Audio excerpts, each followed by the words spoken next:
ಸಚಿವರಾಗಿರುವಂಥ ಗ್ರಾಮೀಣಾಭಿವೃದ್ಧಿ, ಪಂಚಾಯತ್ ರಾಜ್ ಮತ್ತು ITBT ಸಚಿವರು, ಕಲಬುರಗಿಯ ಉಸ್ತುವಾರಿ ಸಚಿವರಾಗಿರುವಂಥ ಪ್ರಿಯಾಂಕಾ ಖರ್ಗೆಜಿಯವರ ಮೇಲೆ ಇವತ್ತು ಏನು ಕೆಲವು RSS ಹೆಸರು ಹೇಳಿಕೊಂಡು ಕೆಲವು ಕಿಡಿಗೇಡಿಗಳು ಇವತ್ತು ಫೋನ್ ಕರೆ ಮಾಡುವ ಮೂಲಕ ಅವರಿಗೆ ಬೆದರಿಕೆಯನ್ನು ಹಾಕ್ತಾ ಇದ್ದಾರೆ. ಇವತ್ತು ಅವರಿಗೆ ಜೀವ ಬೆದರಿಕೆಯನ್ನು ಹಾಕ್ತಾ ಇದ್ದಾರೆ. ಇವತ್ತು ವೈಯಕ್ತಿಕವಾಗಿ ಇಲ್ಲ ಸಲ್ಲದ ಶಬ್ದಗಳನ್ನು ಬಳಸಿ, ಅಶ್ಲೀಲ ಪದಗಳನ್ನು ಬಳಸಿ ಅವರಿಗೆ ನಿಂದನೆ ಮಾಡ್ತಾ ಇದ್ದಾರೆ. ಇದನ್ನು ಕರ್ನಾಟಕ ರಾಜ್ಯ ಕೋಲಿ ಕಬ್ಬಲಿಗ ST ಹೋರಾಟ ಸಮಿತಿ, ಕರ್ನಾಟಕ ರಾಜ್ಯ ದಲಿತ ಸಂಘರ್ಷ ಸಮಿತಿ ಇವತ್ತು ನಾವೆಲ್ಲರೂ ಕೂಡ ಉಗ್ರವಾಗಿ ಖಂಡಿಸ್ತೇವೆ. ಬಂಧುಗಳೇ, ಏನು ಕರ್ನಾಟಕದಲ್ಲಿ ಸರ್ಕಾರದ ಮುಖ್ಯಮಂತ್ರಿಗಳಿಗೆ ಒಂದು ಪತ್ರವನ್ನು, ಕೆಲವು ದಿನಗಳ ಹಿಂದೆ ಒಂದು ಪತ್ರವನ್ನು ಬರೆದಂಥ ಪ್ರಿಯಾಂಕಾ ಖರ್ಗೆಜಿಯವರು ಈ ರಾಜ್ಯದಲ್ಲಿ ಏನು ಚಟುವಟಿಕೆಗಳನ್ನು ನಡೀತಾ ಇದೆ, ಸರ್ಕಾರಿ ಶಾಲೆಗಳ ಆವರಣದಲ್ಲಿ ಸರ್ಕಾರಿ ಮಾಡಲಿಕ್ಕೆ ಯಾರ್ದು ಅಭ್ಯಂತರ ಇಲ್ಲ. ಆದರೆ ಏನು ಸರ್ಕಾರಿ ಸ್ಥಳವನ್ನು ಬಳಸ್ಕೊಂಡು ಇಂಥ ಒಂದು ಚಟುವಟಿಕೆ ನಡೆಸ್ತಾ ಇದನ್ನು ನಿರ್ಬಂಧನೆ ಹೇರಬೇಕಂತೇಳಿ ಸರ್ಕಾರಕ್ಕೆ ಒಂದು ಲೆಟರನ್ನು ಕೊಟ್ಟಿದ್ದಾರೆ, ಪತ್ರ ಬರೆದಿದ್ದಾರೆ. ಅದೇ ಬಿಟ್ಟು ಇವತ್ತು ಇವರಿಗೆ ಏನಾದರೂ ಇಲ್ಲಿಂದ ದೇಶದಿಂದ ಇವ್ರಿಗೆ ನಿರ್ಬಂಧನೆ ಹೇರಬೇಕು, ಇವ್ರಿಗೆ ಇಲ್ಲಿಂದ ಬೇರೆ ಕಡೆ ಕಳಿಸ್ಬೇಕಂತ ಏನು ಲೆಟರ್ ಬರೆದಿಲ್ಲ. ಇವತ್ತು ಕಾನೂನಿನ ಅಡಿಯಲ್ಲಿ ಸಂವಿಧಾನಬದ್ಧವಾಗಿ ಆ ಒಂದು ಲೆಟರ್ ಬರೆದಿದ್ದಾರೆ. ಎಲ್ಲಿ ಇಂಥ ಚಟುವಟಿಕೆಗಳಿಂದ ಬೇರೆಯವರಿಗೆ ತೊಂದರೆ ಆಗಬಾರ್ದು, ಇವತ್ತು ಶಾಲೆಯಲ್ಲಿರುವ ವಿದ್ಯಾರ್ಥಿಗಳಿಗೆ ತೊಂದರೆ ಆಗಬಾರ್ದು, ಇವತ್ತು ಎಷ್ಟೋ ಸರ್ಕಾರಿ ಸ್ಥಳಗಳಲ್ಲಿ ಬೇರೆಯವರಿಗೆ ತೊಂದರೆ ಆಗಲಾರ್ದಂತೆ ಇವತ್ತು ಕೆಲಸ ಮಾಡಬೇಕು, ಅಲ್ಲಿರುವಂಥ ವ್ಯವಸ್ಥೆ ಶುದ್ಧ ಆಗಬೇಕಂತ ತಿಳ್ಕೊಂಡು ಅವ್ರು ಪತ್ರ ಬರೆದಿದ್ದಾರೆ. ಇವತ್ತು ನಿಮಗೆ ನಾವು ಉದಾಹರಣೆಯಾಗಿ ಹೇಳಬಹುದು, ಏನು ನಮ್ಮ ಕಲಬುರಗಿ ಜಿಲ್ಲೆಯಲ್ಲಿರುವಂಥ ಕೇಂದ್ರೀಯ ವಿಶ್ವವಿದ್ಯಾಲಯ ಅಲ್ಲಿ ಎಷ್ಟೊಂದು ಅಲ್ಲೋಲ ಕಲ್ಲೋಲ ಆಯಿತು. ಇವತ್ತು ಪ್ರತಿಭಟನೆಗಳಾದವು. ಇವತ್ತು ಅಲ್ಲಿ ಏನು RSSನವರು ಬೈಠಕ್ ಮಾಡಿದಾಗ ಕೆಲವು ವಿದ್ಯಾರ್ಥಿಗಳು ಅಬ್ಜೆಕ್ಷನ್ ಮಾಡಿದ್ರು, ಇಲ್ಲಿ ವಿದ್ಯಾಭ್ಯಾಸ ಮಾಡೋಕ್ಕೆ ನಾವು ಬಂದೀವಿ, ಇಲ್ಲಿ ಬೈಠಕ್ ಮಾಡೋಕ್ಕೆ ಬಂದಿಲ್ಲ, ಇಲ್ಲಿ ತೊಂದರೆ ಆಗ್ತದೆ ಅಂತ ತಿಳ್ಕೊಂಡು ಎಷ್ಟೋ ಜನ ಅಬ್ಜೆಕ್ಷನ್ ಮಾಡಿದಾಗ ಇವತ್ತು ಅಲ್ಲಿ ಏನು ಕೇಂದ್ರ ಸರ್ಕಾರದ ಒತ್ತಡಕ್ಕೆ ಮಾಡಿದು ನೂರಾರು ಯುವಕರ ಮೇಲೆ, ವಿದ್ಯಾರ್ಥಿಗಳ ಮೇಲೆ FIR ಕೂಡ ಆಗಿದೆ. ಇಂಥ ಪರಿಸ್ಥಿತಿ ಮತ್ತೆ ಆಗಬಾರ್ದು. ಇವತ್ತು ಸರ್ಕಾರದ ಸ್ಥಳಗಳಲ್ಲಿ ಬೇಡ, ಇದು ಬೇರೆ ಕಡೆ ಸ್ಥಳಾಂತರಿಸಬೇಕಂತ ತಿಳ್ಕೊಂಡು ಅವರು ಮನವಿ ಪತ್ರ ಕೊಟ್ಟಿದ್ದಾರೆ. ಮನವಿ ಪತ್ರ ಕೊಟ್ಟ ಮೇಲೆ ಸರ್ಕಾರ ತೀರ್ಮಾನ ತಗೋತದೆ. ಸರ್ಕಾರ ಏನು ನಿರ್ಧಾರ ಬರ್ತದೆ ಆ ನಿರ್ಧಾರ ಬರೋಕ್ಕಿಂತ ಮುಂಚೆನೇ ಇವರೇನಪ್ಪ ಅಂದ್ರೆ ಇವರ ಧ್ವನಿಯನ್ನು ಕುಗ್ಗಿಸ್ಬೇಕು, ಇವರಿಗೆ ಹೆದರಿಸಬೇಕು, ಇವರಿಗೆ ಜೀವ ಭಯ ಹಾಕಬೇಕು. ಅಂದರೆ ಯಾರೂ ಕಾನೂನಿನ ಪರವಾಗಿ ನೇರವಾಗಿ ಮಾತನಾಡಬಾರ್ದು, ಕಾನೂನನ್ನು ಇವತ್ತು ಪಾಲನೆ ಮಾಡಬಾರ್ದು. ಯಾರು ಧ್ವನಿ ಎತ್ತರ ಅವ್ರ ಧ್ವನಿಯನ್ನು ಕುಗ್ಗಿಸುವ ಕೆಲಸ ಮಾಡ್ತಾರಂದರೆ ಇದು ಯಾವ ಪರಂಪರೆ? ಈ ದೇಶದಲ್ಲಿ ಶಾಂತಿ, ಭಕ್ತಿ, ಸ್ವತಂತ್ರ ಇರುವಂಥ ಈ ಒಂದು ದೇಶ, ಪ್ರಜಾಪ್ರಭುತ್ವ ಇರುವಂಥ ದೇಶ. ಇಲ್ಲಿ ಪ್ರತಿಯೊಬ್ಬರು ಕೂಡ ಪ್ರಶ್ನೆ ಮಾಡುವಂಥ ಒಂದು ಹಕ್ಕಿದೆ, ಪ್ರತಿಯೊಬ್ಬರು ಕೂಡ ನ್ಯಾಯಯುತವಾಗಿ ನಡಿಬೇಕು ಅನ್ನುವಂಥ ಒಂದು ಹಕ್ಕಿದೆ. ಆದರೆ ಯಾರು ಅದನ್ನು ಪ್ರತಿಪಾದನೆ ಮಾಡ್ತಾರೆ, ಯಾರು ಅದನ್ನು ನೇರವಾಗಿ ಹೇಳ್ತಾರೆ, ಅಂಥವ್ರ ಮೇಲೆ ಇವತ್ತು ಇಂಥ ಒಂದು ಏನು ಕ್ರಿಮಿನಲ್ ಕೆಲಸ. ಇವತ್ತು ಯಾರೋ ಫೋನ್ಯಾಗ ಕೂತು ಕಿಡಿಗೇಡಿಗಳು ಮಾತಾಡ್ತಾರೆ, ಇವತ್ತು RSS ಹೆಸರಿನ ಮೇಲೆ ಯಾರೋ ಫೋನ್ ಮಾಡಿ ಜೀವ ಭಯ ಹಾಕ್ತಾರೆ.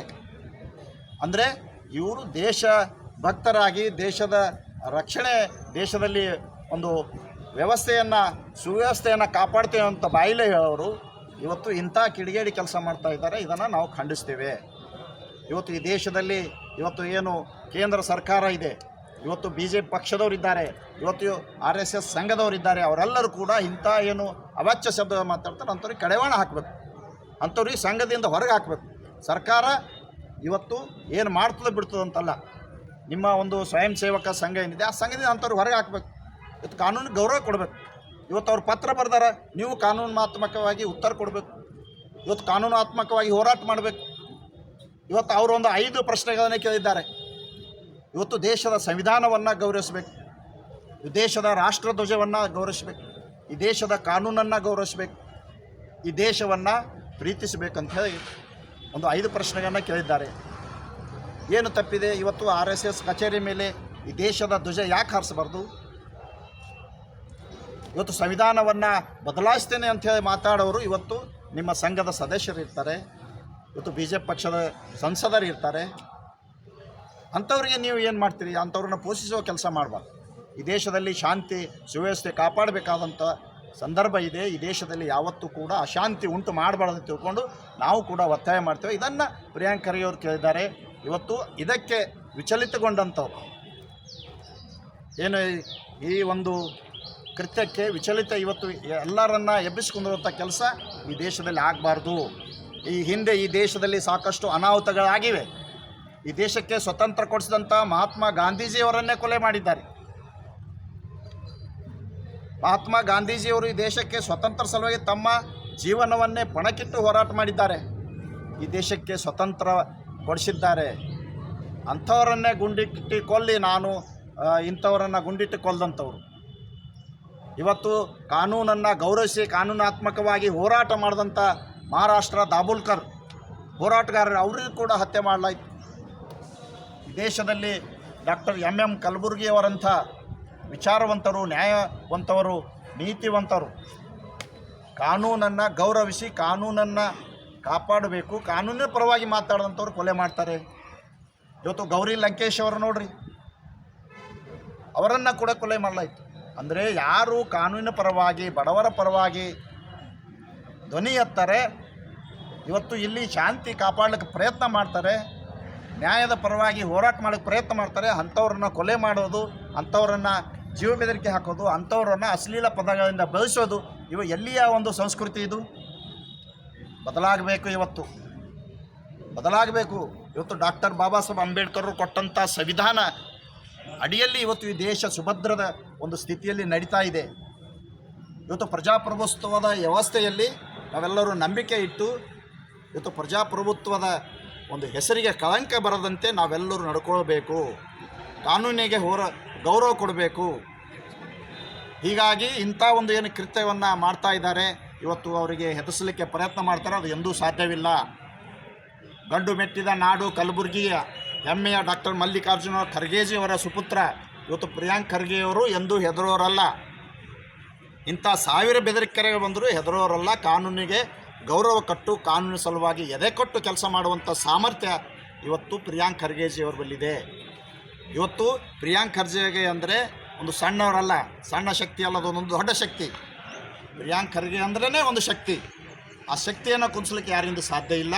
ಹೀಗಾಗಿ ಇಂಥ ಒಂದು ಕಿಡಿಗೇಡಿಗಳಿಗೆ ಇವತ್ತು BJP ಪಕ್ಷದವರು ಇರ್ಬೋದು, ಇವತ್ತು RSSದವರು ಇರ್ಬೋದು, ಅವರಿಗೆ ಕಡಿವಾಣ ಹಾಕಬೇಕಂತ ಆಗ್ರಹಿಸಿ ನಾವೇನಪ್ಪ ಅಂದರೆ ಇವತ್ತು ಪ್ರಿಯಾಂಕ್ ಖರ್ಗೆಜಿಯವರಿಗೆ ಸರ್ಕಾರ ಈ ಕೂಡಲೇ ಅವರಿಗೆ Z+ ಸೆಕ್ಯೂರಿಟಿ ಕೊಡಬೇಕು. ಯಾಕಂದರೆ ಇಲ್ಲಿ ಸಾಕಷ್ಟು ಉದಾಹರಣೆಗಳು ನಾವು ಹೇಳಿದ್ದೀವಿ. ಈಗ ಸಾಕಷ್ಟು ಜನರನ್ನು ಯಾರು ನ್ಯಾಯದ ಪರವಾಗಿ ಸಂವಿಧಾನ ಪರವಾಗಿ ಕೆಲಸ ಮಾಡ್ತಾರೆ ಅಂಥವ್ರನ್ನ ಕೊಲೆ ಮಾಡಲಾಗ್ತಾ ಇದೆ. ಹಿಂದೆ ಆಗಿದೆ, ಮುಂದೆ ಕೂಡ ಆಗಬಾರ್ದು, ಅದು ಆಗಲಿಕ್ಕೆ ಸಾಧ್ಯ ಇಲ್ಲಾರ್ದಂಗೆ ಇವತ್ತು ಸರ್ಕಾರ Z+ ಸೆಕ್ಯೂರಿಟಿ ಕೊಡಬೇಕು. ಇವತ್ತು ಪ್ರಿಯಾಂಕಾ ಖರ್ಗೆಜಿಯವ್ರ ಜೊತೆ ಈ ರಾಜ್ಯದಲ್ಲಿರುವಂಥ ಯಾರು ಈ ರಾಜ್ಯದಲ್ಲಿರುವಂಥ ನ್ಯಾಯವಂತರು, ಈ ರಾಜ್ಯದಲ್ಲಿರುವಂಥ ಪ್ರಗತಿಪರ ವಿಚಾರವಂತವರು, ಈ ದೇಶದಲ್ಲಿರುವಂಥ ಸ್ವತಂತ್ರ ಪ್ರಿಯರು, ಸಂವಿಧಾನ ಪ್ರಿಯರು, ಈ ದೇಶದಲ್ಲಿರುವಂಥ ಸ್ವತಂತ್ರ ಸೇನಾನಿಗಳು ಇವತ್ತು ಈ ದೇಶದಲ್ಲಿರುವಂಥ ನ್ಯಾಯಯುತವಾಗಿ ಬದುಕ್ತಾ ಇರುವಂಥ ನ್ಯಾಯಕ್ಕೆ ಗೌರವ ಕೊಡುವಂಥ ನಾವೆಲ್ಲರೂ ಕೂಡ ಪ್ರಿಯಾಂಕ್ ಖರ್ಗೆಜಿಯವ್ರ ಜೊತೆಗಿದ್ದೇವೆ. ಅವರನ್ನು ಯಾರೂ ಕುಗ್ಗಿಸೋಕ್ಕೆ ಸಾಧ್ಯ ಇಲ್ಲ. ಅವರಿಗೆ ಯಾವುದೇ ಒಂದು ಸಂದರ್ಭದಲ್ಲಿ ಕೂಡ ಅವರ ಕೂದಲಲ್ಲಿ ಡೊಂಕಾದರೂ ಕೂಡ ಈ ರಾಜ್ಯದಲ್ಲಿ ಈ ದೇಶದಲ್ಲಿ ರಕ್ತ ಕ್ರಾಂತಿ ಆಗ್ತದೆ ಅಂತ ಹೇಳ್ತೀನಿ. ಧನ್ಯವಾದಗಳು. ಇವತ್ತು ನ್ಯಾಯದ ಪರವಾಗಿ ಸಂವಿಧಾನಬದ್ಧವಾಗಿ ಕಾನೂನಿನ ಪರವಾಗಿ ಕಾನೂನಿನ ಅಡಿಯಲ್ಲಿ ಕೆಲಸ ಮಾಡ್ತಾ ಇರುವಂಥ ಪ್ರಿಯಾಂಕಾ ಖರ್ಗೆಜಿಯವ್ರ ಜೊತೆ ನಾವೆಲ್ಲರೂ ಇದ್ದೀವಿ ಅಂತ ಹೇಳ್ಕೊಂಡು ಇವತ್ತು ನಮ್ಮ ಜೊತೆ ಕರ್ನಾಟಕ ರಾಜ್ಯ ದಲಿತ ಸಂಘರ್ಷ ಸಮಿತಿಯ ಜಿಲ್ಲಾಧ್ಯಕ್ಷರಾಗಿರುವಂಥ ಭೀಮಶಾ ಖನ್ನಾ ಅವರು ನಮ್ಮ ಜೊತೆಯಲ್ಲಿದ್ದಾರೆ. ಇವತ್ತು ಕಲಬುರಗಿ ಕೋಲಿ ಸಮಾಜದ ಹೋರಾಟ ಸಮಿತಿಯ ಜಿಲ್ಲಾ ಅಧ್ಯಕ್ಷರಾಗಿರುವಂಥ ಮಹಿಳಾ ಅಧ್ಯಕ್ಷರಾಗಿರುವ ಜಯಶ್ರೀ ಕಟ್ಟಿಮನಿಯವರು ನಮ್ಮ ಜೊತೆಯಲ್ಲಿದ್ದಾರೆ. ಇವತ್ತು ಕಮಲಾಪುರ ತಾಲೂಕಿನ ಅಧ್ಯಕ್ಷರಾಗಿರುವಂಥ ಹೋರಾಟ ಸಮಿತಿ ಅಧ್ಯಕ್ಷರಾದ ಅಂಬಾರಾಯ ಜವಳಗ ಅವರು ಕೂಡ ನಮ್ಮ ಜೊತೆಯಲ್ಲಿದ್ದಾರೆ. ಇವತ್ತು ಕಲಬುರಗಿಯ ಗ್ರಾಮೀಣ ಹೋರಾಟ ಸಮಿತಿಯ ಅಧ್ಯಕ್ಷರಾಗಿರುವಂಥ ಉಮೇಶ್ ಹುರ್ಕೋಟಿಯವರು ನಮ್ಮ ಜೊತೆಯಲ್ಲಿದ್ದಾರೆ. ಇವತ್ತು ಕಲಬುರಗಿಯ ಜಿಲ್ಲಾ ವಿದ್ಯಾರ್ಥಿ ಒಕ್ಕೂಟದ ಜಿಲ್ಲಾ ಅಧ್ಯಕ್ಷರಾಗಿರುವಂಥ ಯಲ್ಲಾಲಿಂಗ್ ದೊಡ್ಡಮನಿಯವರು ನಮ್ಮ ಜೊತೆಯಲ್ಲಿದ್ದಾರೆ. ಇವತ್ತು ಕಲಬುರಗಿಯ ಯಾದವ್ ಸಮಾಜದ ಜಿಲ್ಲಾ ಮುಖಂಡರಾಗಿರುವಂಥ ಯಲ್ಲಪ್ಪ ಯಾದವ್ ಅವರು ನಮ್ಮ ಜೊತೆಯಲ್ಲಿದ್ದಾರೆ. ಇವತ್ತು ಕಲಬುರಗಿಯ ಹೋರಾಟ ಸಮಿತಿಯ ಜಿಲ್ಲಾ ಮುಖಂಡರಾಗಿರುವಂಥ ರಾಮು ಉಮ್ಮುರಿಗೆಯವರು ಕೂಡ ನಮ್ಮ ಜೊತೆಯಲ್ಲಿದ್ದಾರೆ. ಇವತ್ತು ಶರಣು ಜಂಬಗ ಅವರು ಕೂಡ ಈ ಒಂದು ನಮ್ಮ ಜೊತೆಯಲ್ಲಿದ್ದಾರೆ. ನಾವೆಲ್ಲರೂ ಕೂಡ ಇವತ್ತು ಪ್ರಿಯಾಂಕಾ ಖರ್ಗೆಜಿಯವರ ನಡೆಗೆ, ಪ್ರಿಯಾಂಕಾ ಖರ್ಗೆಜಿಯವರ ವಿಚಾರಕ್ಕೆ, ಪ್ರಿಯಾಂಕಾ ಖರ್ಗೆಜಿಯವರ ಬೆಂಬಲಕ್ಕೆ ನಾವೆಲ್ಲರಿದ್ದೇವೆ ಅಂತ ತಿಳ್ಕೊಂಡು ಇವತ್ತು ನಿಮ್ಮ ಮುಂದೆ ಬಂದಿದ್ದೇವೆ.